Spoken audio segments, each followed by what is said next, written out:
Deputy Chief Executive Member ke KHADC ubah pencingan NCM mendakasngi ke pratarik natung harjar pesau ulaong bakipat baru kilakwa banlong no ke election MDC balada ke Executive Committee bar ke yeng dorbar ke KHADC ke pediang ke phat ke bala IT ke committee ke election MDC ru kamne slam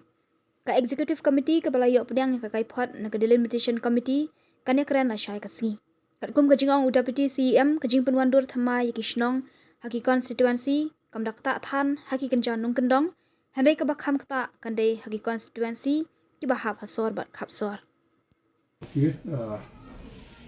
aku mapilati ba mene step na kalian ki record juga deputation committee kila submit ka report bari gani report in discuss masai ka executive committee but kasong ka mind yung executive committee langin place ka house ne kumnungin la di yamenta kadang long confidential until unless it has been discussed and delivered in the executive committee. Badla daga isi ka ya hab jimut lang nga ban please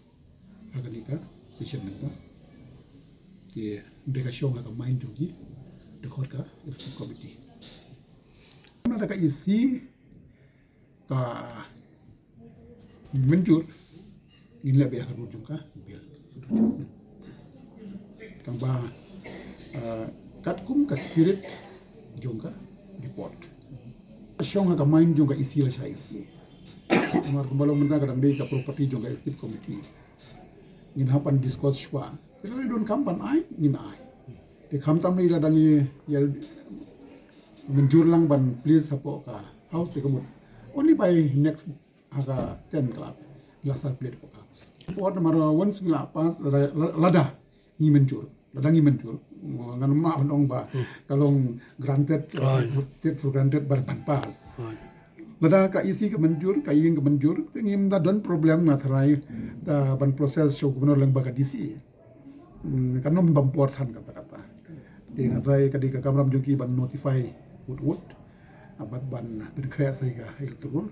ban go for election nomor kumbae yo i bangi tik babun balang kila kwa ila kuno bakan wano ka election tinga thai ka nom bampor ka nom simportan